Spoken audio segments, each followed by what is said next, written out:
Hello students, welcome to science institute. तो हमने कल पढ़ा था आरएनएस का सिद्धांत और साथ में पढ़ी थी हमने सक्रिय ऊर्जा। आज पढ़ेंगे हम सक्रिय ऊर्जा का मापन कि किस तरह से हम सक्रिय ऊर्जा का मापन कर सकते हैं। तो आज का हमारा टॉपिक रहेगा भाई सक्रिय ऊर्जा का मापन। सक्रिय ऊर्जा का मापन,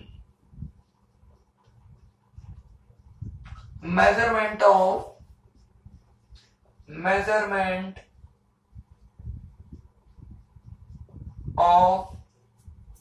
activation energy।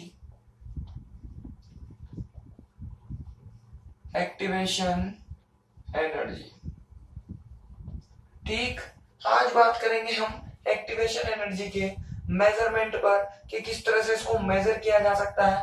तो देखो, मैंने इसकी आपको कल दो विधियां बताई थी कि दो विधियों की सहायता से सक्रिय ऊर्जा को ज्ञात किया जा सकता है। सबसे पहले हम पढ़ेंगे ग्राफीय विधि कि ग्राफ के सहायता से हम किस प्रकार से सक्रिय ऊर्जा का मापन कर सकते हैं। हमारी पहली विधि है ग्राफीय विधि, मतलब ग्राफिकल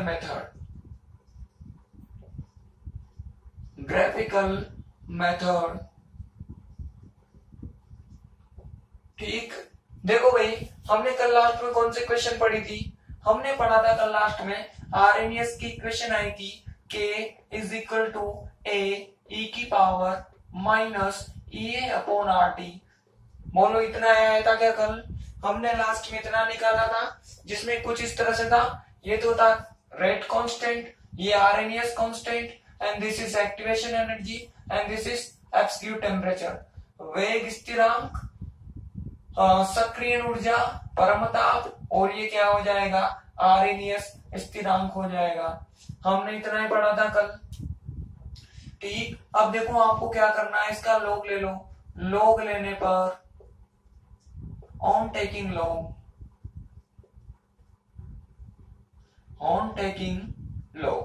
इसका लॉगरिथम ले लो। तो लॉगरिथम लेना आपको दोनों साइड्स के अंदर, बोथ साइड्स में आप लॉगरिथम ले लोगे। तो आप जानते हो ये कैसे है, मल्टीप्लाई के साथ में। तो मैंने यहाँ पर मल्टीप्लाई लगा दिया। अब आप जानते हो log m into n open होता है किस प्रकार से? log m plus n। तो ये तो log m हो गया, और ये हो जाएगा प्लस log, इसके साथ भी सेपरेट हो जाएगा, और ये हो जाएगा E A upon R T. बोलो, होगा? आगे क्या कर सकते हैं हम? ये k, इसको मैंने पीछे कर दिया। पीछे का मतलब मैंने यहाँ पर कर दिया। किसी को कोई दिक्कत होनी नहीं चाहिए भाई। प्लस में आगे लिखूं पीछे लिखूं, कोई फर्क नहीं पड़ेगा। देखो, यहाँ पर ये जो बेस चल रहा है, ये कौन सा बेस है? ई बेस है। ये भी ई बेस है, ये भी ई बेस है। अब ये डिपेंड हम पर करता है कि हम कौन से बेस के साथ इसको लेना चाहते हैं। ई बेस के साथ लेना चाहते हैं या 10 बेस के साथ में लेना चाहते हैं। तो ई बेस ले लिया। अब आप फॉर्मूला जानते हो, लॉग में ई बेस की पावर यहाँ पर ई हो, तो ये जो वैल्यू है ये आगे की तरफ आ जाती है। आगे की तरफ आएगी तो क्या हो जाएगा? ई ए अपॉन आर टी, और यहाँ पर बचेगा क्या? ये ई और ई। अब देखो, ई बेस में ई हो तो इसकी वैल्यू ऑलवेज 1 होती है। जैसे कि आपने देखा होगा, log 10 बेस में 10 हो तो उसकी वैल्यू क्या देता है? 1। अगर सेम बेस के साथ सेम एलिमेंट की पावर निकाली जाए तो ऑलवेज 1। यहाँ भी ई बेस के साथ में ई की ही पावर निकालनी है मुझे, या ई की ही वैल्यू निकालनी है, तो उसका भी मान मुझे कितना मिलेगा? 1 मिलेगा। वैल्यू पुट कर दो तो आपके पास सोल्व होकर क्या आंसर आएगा भाई? Minus E A upon R T plus log A. बोलो, आएगा इक्वेशन नंबर 2। अब इसका ग्राफ खींच लो। कैसे खींचेंगे भाई? इस समीकरण की आपको तुलना करनी है। y बराबर mx प्लस c से तुलना करने पर इस समीकरण से इसकी तुलना कर दो भाई, कंपैरिजन कर दो। कंपैरिजन, ऑन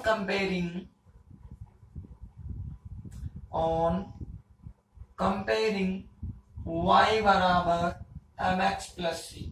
तो देखो ध्यान से, क्या होगा? y is equal to log k and m is equal to minus, इसको मैं ऐसे लिख दूं, देखना ध्यान से। मैंने इसको कैसे लिखा? ये मल्टीप्लाई में, और ये क्या हो गया? 1/t। तो ये m की वैल्यू क्या हो जाएगी, -CA/r। x की वैल्यू 1/t एंड c की वैल्यू log a। अब देखो ये जो अगर आप कंपेयर कर रहे हो तो पा रहे हो कि इसकी जो ढाल है, इसकी जो स्लोप है वो कैसी है, नेगेटिव स्लोप है। तो नेगेटिव स्लोप का जो ग्राफ होता है वो किस तरह से ड्रॉ होता है भाई, ये हो गया y और इधर की तरफ हो गया x। y पर कौन सा है भाई, y पर होगा log के, ये मैंने ड्रॉ कर दिया log के, और x पर कौन हो जाएगा 1/t। x की वैल्यू कितनी यहाँ पर 1/t। तो इसका ग्राफ जब ड्रॉ करोगे आप तो किस तरह का आएगा, माइनस ढाल है, माइनस स्लोप है, तो इस तरह का ग्राफ आएगा भाई। इस तरह का क्या मिलेगा आपको, एक ग्राफ मिलेगा जिसमें यहां से यहां तक की जो वैल्यू होगी वो होती है, वो कितनी होती है c, जो कांस्टेंट होता है ना c, ये c कांस्टेंट है। तो ये क्या हो जाएगा, यहां से लेकर के यहां तक का हो जाएगा, मतलब log है हो जाएगा। हमें e की वैल्यू कैलकुलेट करनी है तो इसकी कैलकुलेट कर लो आप, स्लोप कैलकुलेट कर लो इसकी स्लोप निकलेगी dy/dx। तो यहां से क्या लिखा जा सकता है भाई, dy/dx हो जाएगा। इसकी वैल्यू कितनी हो जाएगी, देखो ध्यान से, EA/r। तो यहां से क्या वैल्यू निकल कर आएगी, EA/r। यहां से अगर आप स्लोप कैलकुलेट कर लोगे तो उसमें r तो कांस्टेंट होता है, जो भी स्लोप आएगी उस स्लोप में आप r का मल्टीप्लाई कर दोगे तो आपको EA की वैल्यू मिल जाएगी, मतलब एक्टिवेशन एनर्जी की वैल्यू आपको मिल जाएगी। आ रही है बात समझ में। इस तरह से हम ग्राफीय विधि की सहायता से सक्रिय ऊर्जा का मापन कर सकते हैं, मेजरमेंट कर सकते हैं। ठीक, तो हमने सबसे पहले क्या किया, हमने एक इक्वेशन ली जो कि हमने कल पढ़ी थी, उस पर हमने log का फॉर्मूला लगा दिया, log अप्लाई कर दिया, इसको ओपन कर दिया, सॉल्व कर दिया, जिसकी वैल्यू 1 हो रही थी उसको 1 किया, फिर उसको हमने y बराबर mx प्लस c के साथ में तुलना की, तुलना करके हमने ग्राफ खींचा तो पाया कि जो भी स्लोप होगी उसके बेसिस पर हम EA की वैल्यू कैलकुलेट कर सकते हैं, सक्रिय ऊर्जा का मापन कर सकते हैं। तो ये पहली विधि थी हमारी ग्राफीय विधि। लिखो भाई इसके अंदर सक्रिय ऊर्जा का मापन, सक्रिय ऊर्जा का मापन निम्न दो विधियों की सहायता से, निम्न दो विधियों की सहायता से किया जा सकता है, निम्न दो विधियों की सहायता से किया जा सकता है। निम्न दो विधियों की सहायता से किया जा सकता है। नंबर 1 लिखो ग्राफीय विधि, आप लोग लिखो measurement of activation energy, measurement of activation energy, measurement of activation energy is done by following two methods, following two methods। Number 1 method लिखो ग्राफिकल मेथड, आप लोग लिखो इसके अंदर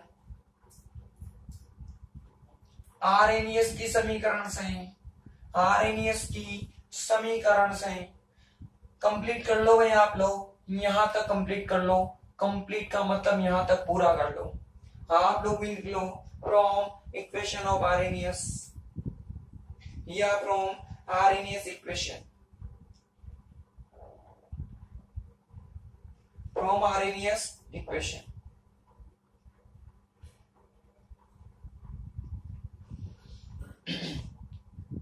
जल्दी कर लो ग्राफ के नीचे तक। करना कैसे आपको पता है, वीडियो को पॉज करके कर लेना भाई ग्राफ के नीचे तक। ग्राफ के नीचे लिखो उपरोक्त ग्राफ की ढाल ज्ञात करके, उपरोक्त ग्राफ की ढाल ज्ञात करके सक्रिय ऊर्जा का मापन किया जा सकता है, सक्रिय ऊर्जा का मापन किया जा सकता है। उपरोक्त ग्राफ की ढाल ज्ञात करके सक्रिय ऊर्जा का मापन किया जा सकता है, सक्रिय ऊर्जा का मापन किया जा सकता है। ठीक,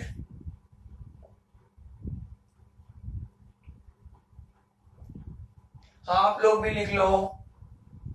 to calculating slope of above graph, to calculating slope of above graph, slope of above graph, activation energy can be calculated, activation energy can be calculated। ठीक, ये थी हमारी पहली विधि, this is the first method. अब हम बात करेंगे सेकंड मेथड पर, दूसरी विधि पर। दूसरी विधि क्या है भाई हमारी? तापीय विधि, तापीय विधि या टेम्परेचर मेथड। अब देखो इस विधि के नाम से क्लियर है कि इस मेथड में करेंगे क्या, हम टेम्परेचर की सहायता से एक्टिवेशन एनर्जी को कैलकुलेट करेंगे। ताप की सहायता से हम एक्टिवेशन एनर्जी ज्ञात करेंगे। कैसे करेंगे भाई? वापस हमने क्या लिखी? आरएनएस इक्वेशन कितनी होती है? के ए ई की पावर ई अपॉन आर टी, और इतनी होती है। अब हमने कोई भी केमिकल रिएक्शन मानी, कोई भी chemical reaction, any chemical reaction, मैंने दो कंडीशन पर विचार किया।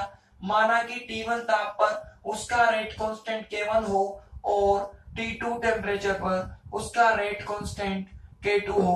बोलो पॉसिबल है? रेट कांस्टेंट टेम्परेचर के साथ बदलता है। मैंने पहले कहा था कि एक पर्टिकुलर रिएक्शन के लिए एक ही टेम्परेचर पर उसका रेट कांस्टेंट ऑलवेज कांस्टेंट होगा, लेकिन कंडीशन क्या है कि रिएक्शन को एक ही टेम्परेचर पर करवाया जाना चाहिए। अगर आपने स्टार्टिंग में 25 टेम्परेचर लिया है तो आपको 25 डिग्री सेल्सियस का टेम्परेचर ही मेंटेन करना है।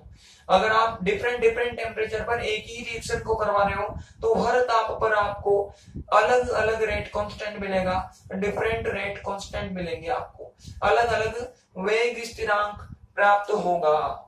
आई बात समझ में? तो T1 पर K1 मान लिया और T2 पर हमने K2 कर लिया।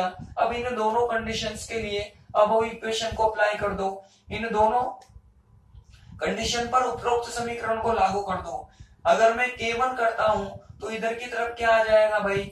E की power minus EA upon R T1। बोलो आएगा कि नहीं आएगा? आएगा।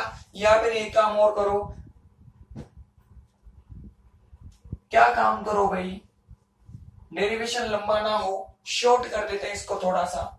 देखो हमने क्या किया, अभी हमने इसका लॉग लिया था, ये लो भाई, वापस से लॉग ले लो। लॉग लेने पर आपको पता था इसको हमने पूरा सोल्व किया था। सोल्व करने पर फाइनल इक्वेशन क्या बनी थी हमारी? लॉग के अपॉन इधर की तरफ minus E A upon R T और इधर की तरफ लॉग ए बना था। इक्वेशन नंबर 2 इतनी आई थी क्या भाई? ठीक, दो तरीके। पहला तरीका तो क्या था कि इस इक्वेशन पर आप डायरेक्टली दो कंडीशन अप्लाई कर दो, फिर उनके सेपरेट लॉग हो। पहली इक्वेशन का भी लॉग लो, दूसरी का भी लॉग लो, फिर ऐसे आपको इक्वेशन मिलेगी K2 और T1 के लिए, ऐसे K1 T1 और वैसे क्या हो जाएगा K2 T2 के लिए। तो फिर आपका प्रोसेस लंबा हो जाएगा। तो हमने क्या किया, पहले या तो इसी का लॉग ले लो और इसी पर ही क्या कर दो, उन दोनों कंडीशन को अप्लाई कर दो, तो डेरिवेशन थोड़ा शॉर्ट हो जाएगा। अब ये यहां तक कैसे आया, ये मैं आप लोगों को अभी भी बता चुका हूं भाई। अब इस पर अप्लाई करो दोनों कंडीशन, T1 पर K1 और T2 पर क्या हो जाएगा, K2 हो जाएगा।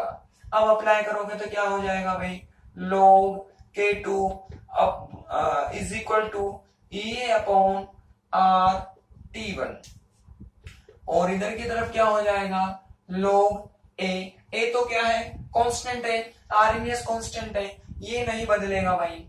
आगे की तरफ ये हो जाएगा इक्वेशन नंबर 3 एंड सेकंड वाला अप्लाई कर दोगे तो ये हो जाएगा log K1 इधर की तरफ माइनस EA अपॉन R, ये T2 और ये T1 plus log A, equation number 4 हो जाएगी। अब क्या करना है भाई, इस इक्वेशन में तो यहाँ पे बताना आपको ई बेस चल रहा है भाई, सब जगह ई बेस है। अब 4 में से या 3 में से 4 को माइनस कर दो फ्रॉम इक्वेशन 3 एंड 4। 3 में से 4 को माइनस करोगे आप तो क्या मिलेगा आपको, ये log k2 minus log k1 इधर की तरफ हो जाएगा, इसमें से इसको माइनस करना है तो ये माइनस ये अपॉन आर T2 और उसके बाद में ये प्लस log a, इधर की तरफ देखो माइनस और ये दोनों कैंसिल तो यहां पर क्या हो जाएगा, ये प्लस में हो जाएगा ये अपॉन आर T1 और ये माइनस माइनस की मल्टीप्लाई हो तो प्लस हो गया और ये माइनस प्लस की मल्टीप्लाई होगी तो माइनस हो जाएगा। तो इधर की तरफ आपको log a मिलेगा। देखो log a से ये वाला log a कैंसिल हो गया, ये दोनों बचे, जो कॉमन आता है उसको कॉमन ले लो भाई। तो कॉमन लेने पर आपको मिलेगा क्या, देखो ध्यान से ये अपॉन आर, इधर भी ये अपॉन आर है, कॉमन ले लो इनको और देखना ध्यान से ये log k2 minus log k1, इनको मैं क्या कर सकता हूं log m minus log n, इनको मैं कैसे क्लोज कर सकता हूं भाई, कुछ इस प्रकार से क्लोज कर सकता हूं k2 अपॉन k1। तो इधर की तरफ क्या हो जाएगा e अपॉन r और अंदर की तरफ क्या बचेगा, देखो ये 1/t2 माइनस के साथ बचेगा और 1/t1 प्लस के साथ बचेगा। तो मैंने प्लस वाली क्वांटिटी को आगे कर दिया क्योंकि ये प्लस है, देखो ध्यान से 1/t1 प्लस और माइनस 1/t2 है तो मैंने इस t2 को पीछे की तरफ कर दिया। ठीक है, अब आपको पता है यहाँ पर ई बेस चल रहा है, हमें जितनी भी वैल्यूज गिवन होती है सबकी सब किस में होती है 10 बेस के अंदर होती है, तो इसको 10 में कन्वर्ट कर दो। 10 में कन्वर्ट करोगे आप तो मल्टीप्लाई करना पड़ेगा आपको इतने से और ये किस में चला जाएगा 10 बेस में चला जाएगा, इधर की तरफ आएगा ई अपॉन आर और यहाँ पर हो जाएगा एलसीएम ले लोगे तो आपको कुछ इतना मिलेगा और ये T1 और ये क्या हो जाएगा T2, इसको नीचे की तरफ ट्रांसफर कर दोगे आप तो आपको फाइनल इतनी इक्वेशन मिलेगी। 10 में चल रहा और इधर की तरफ क्या हो जाएगा ए अपॉन 2.303 आर और ये इधर की तरफ T2 माइनस T1 और ये T1 और ये T2। बोलो इक्वेशन आ गई कि नहीं आ गई।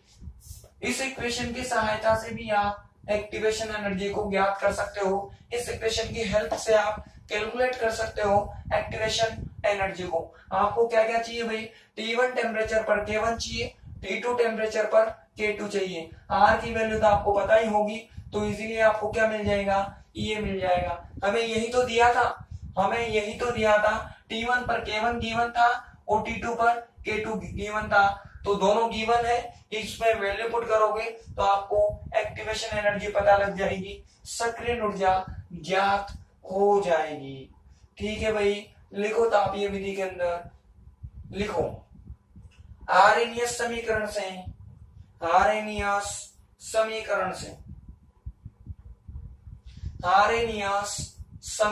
से कंप्लीट कर लो भाई।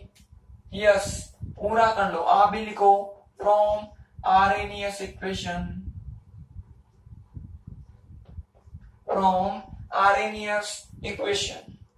कंप्लीट कर लो। ये log लिया, हमने सोल्व नहीं किया क्योंकि हम पहले सोल्व कर चुके हैं, तो सीधा हमने ये इक्वेशन लिखी। कहां तक कंप्लीट करना है आपको, इक्वेशन नंबर 2 तक कंप्लीट करना है। आप लोग भी इक्वेशन 2 तक कंप्लीट कर लो भाई। इक्वेशन 2 पर आने के बाद आगे लिखो इक्वेशन 2 के नीचे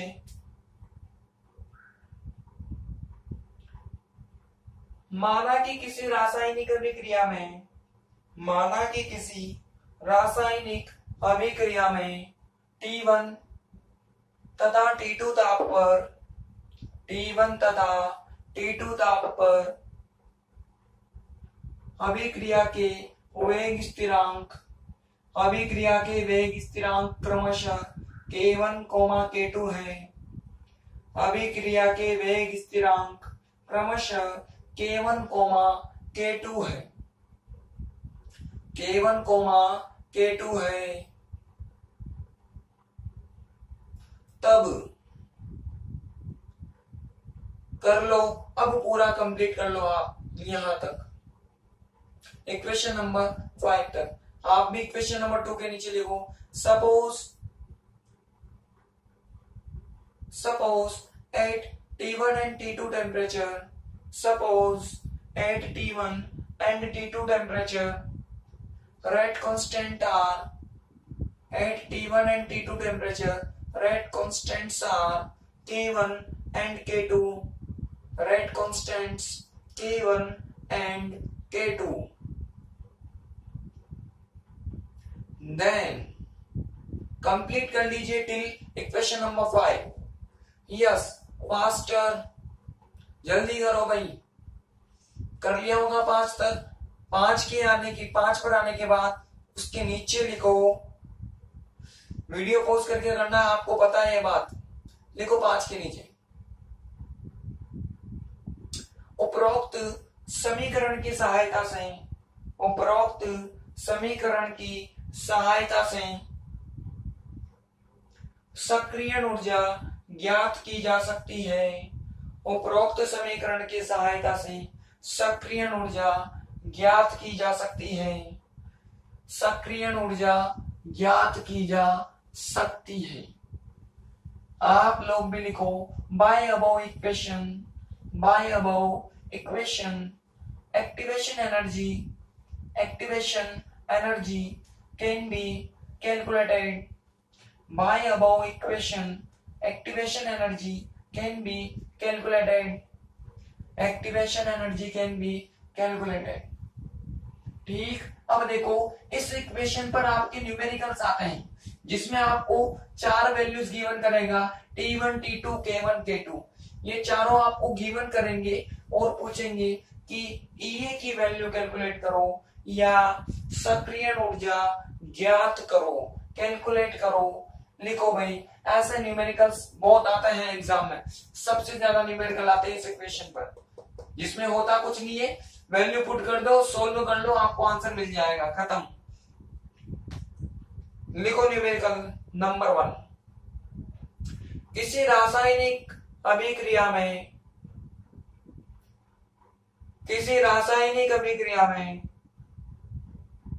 ताप को दुगना करने पर, किसी रासायनिक अभिक्रिया में ताप को दुगना करने पर वेग स्थिरांक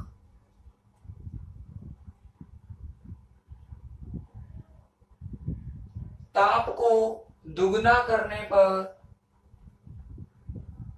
वेग स्थिरांक दुगना हो जाता है। वेग स्थिरांक दुगना हो जाता है यदि अभिक्रिया का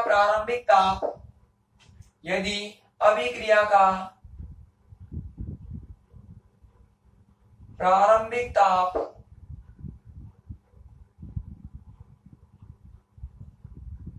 प्रारंभिक ताप 300 केल्विन हो तो EA का मान ज्ञात करो या सक्रियण ऊर्जा ज्ञात करो।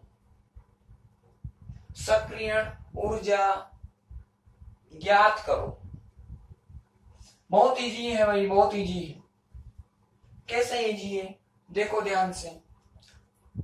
सबसे पहले आपको क्या लिखना है, गिवन लिखना है, गिवन। देखना ध्यान से, आपको टेम्परेचर गिवन किया गया है भाई। इनिशियल टेम्परेचर कितना गिवन किया गया है, 300। आपसे कितना बोला, टेम्परेचर को दुगना कर दिया, मतलब T2 को क्या कर दिया, 600 केल्विन कर दिया। उसके बाद जैसे टेम्परेचर को दुगना किया तो रेट कांस्टेंट बढ़कर कितना हो गया, दुगना हो गया। ये गिवन नहीं किया तो इसको क्या मानोगे आप, K मानोगे, तो K2 क्या हो जाएगा भाई, 2K हो जाएगा। सिंपल है, पहले मैंने बहुत करवाया।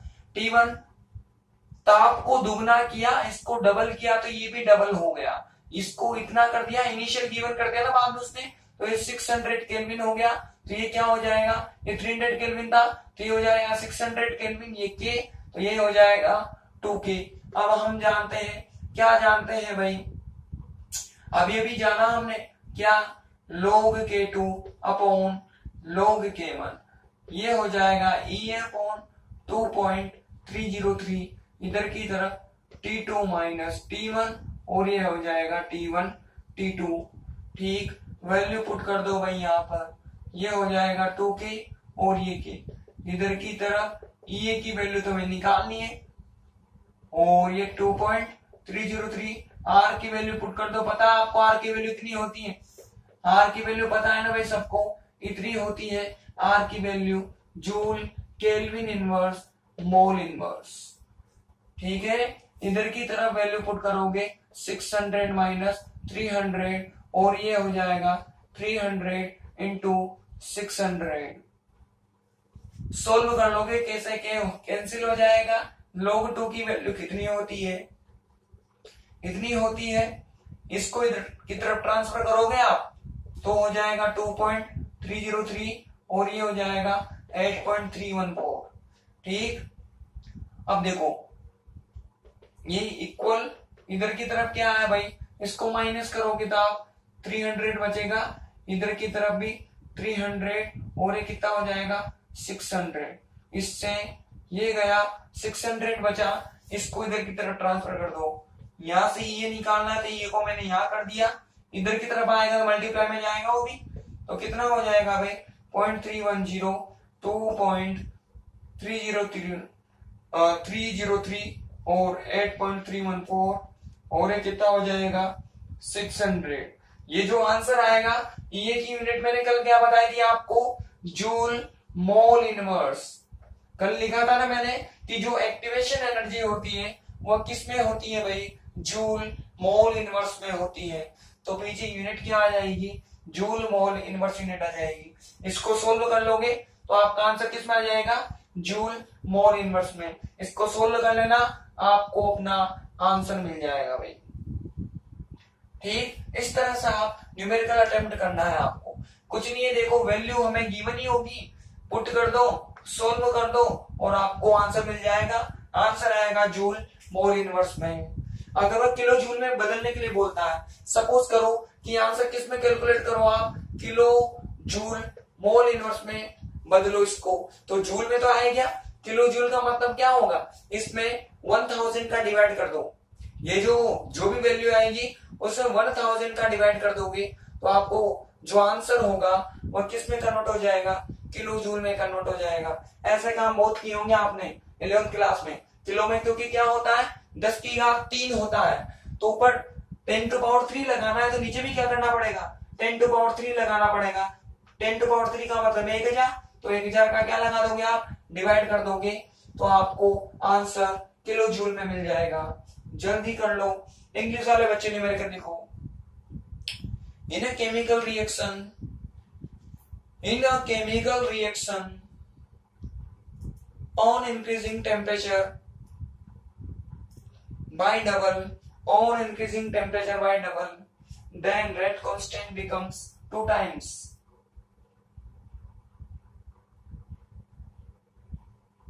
Then rate constant becomes 2 times. If initial temperature is 300 Kelvin, if initial temperature is 300 Kelvin, then calculate activation energy. Then calculate activation energy. Then calculate activation energy. कर लो भाई जल्दी, फटाफट कर लो, कर लिया होगा आप लोगों ने। अगला न्यूमेरिकल लिखो, आप लोगों का होमवर्क लिखो भाई।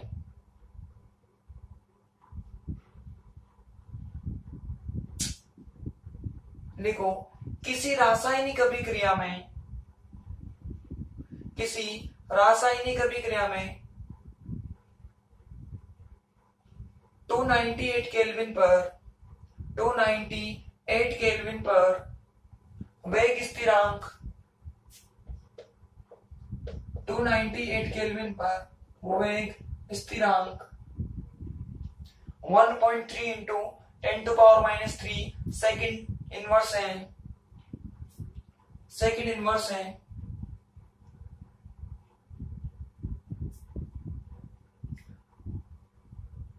1.3 इंटू 10⁻³ सेकेंड इनवर्स है। जब ताप को 10 डिग्री से बढ़ाया जाता है तो रेट कांस्टेंट मतलब वेग स्थिरांक, जब ताप को 10 डिग्री से बढ़ाया जाता है तो वेग स्थिरांक 2.6 इंटू 10⁻³ सेकेंड इनवर्स हो जाता है। 2.6 इंटू 10⁻³ सेकेंड इनवर्स हो जाता है।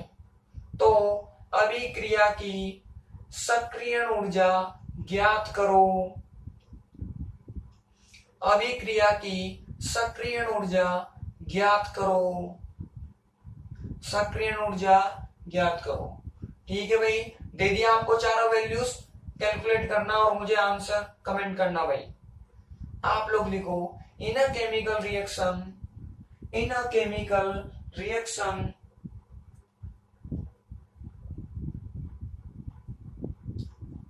at 298 Kelvin temperature, rate constant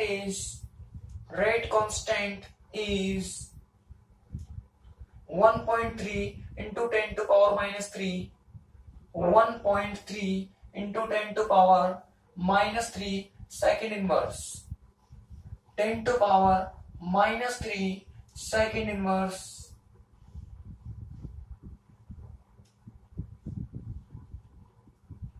-3 second inverse. When temperature is increased by 10 degree, when temperature is increased by 10 degree Celsius, then rate constant becomes 2.6 into 10⁻³. 2.6 into 10⁻³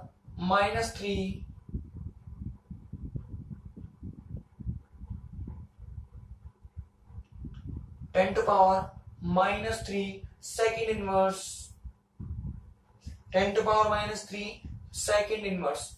Then calculate activation energy.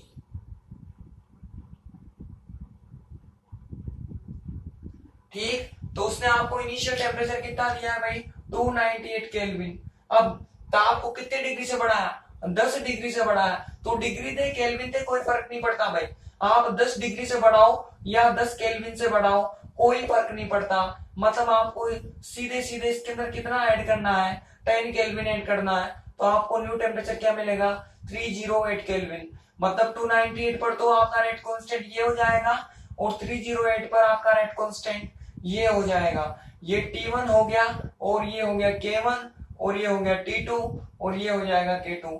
बोलो वापस से चारों values given कर दी, तो आपको क्या calculate करना है ये कैलकुलेट करना है। R की वैल्यू तो आपको पता होती है, तो मेरे ख्याल से इसमें कोई दिक्कत नहीं होनी चाहिए। बहुत इजी न्यूमेरिकल है, आपको आ जाएगा और मुझे आंसर कमेंट करना है इसका जो भी आता है। आज के लेक्चर में इतना ही। कल हम पढ़ेंगे वेगों के सिद्धांत। अलग अलग तरह के वेगों के सिद्धांत होते हैं, मोस्ट इंपोर्टेंट है, बहुत बार क्वेश्चन आता है। कल के लेक्चर में हम सीखेंगे कि वास्तव में किसी अभिक्रिया में उत्प्रेरक मिलाने पर अभिक्रिया के वेग में वृद्धि होती है, लेकिन क्यों होती है। हमें ये तो पता है कि कैटलिस्ट को ऐड करने पर रेट बढ़ेगा, लेकिन क्यों बढ़ता है, घट भी तो सकता था, बढ़ता ही क्यों है, उसका रीजन आपको कल के लेक्चर में मिलेगा। तो मोस्ट इंपोर्टेंट है, कल आपको मोस्ट इंपोर्टेंट क्वेश्चन का जवाब मिलेगा कि रेट कांस्टेंट मतलब उत्प्रेरक अभिक्रिया के वेग को क्यों बढ़ाते हैं, किस प्रकार से बढ़ाते हैं, वो सारा का सारा आपको कल के लेक्चर में पता लगेगा। तो मोस्ट इंपोर्टेंट है कल का लेक्चर, देखना ना भूले।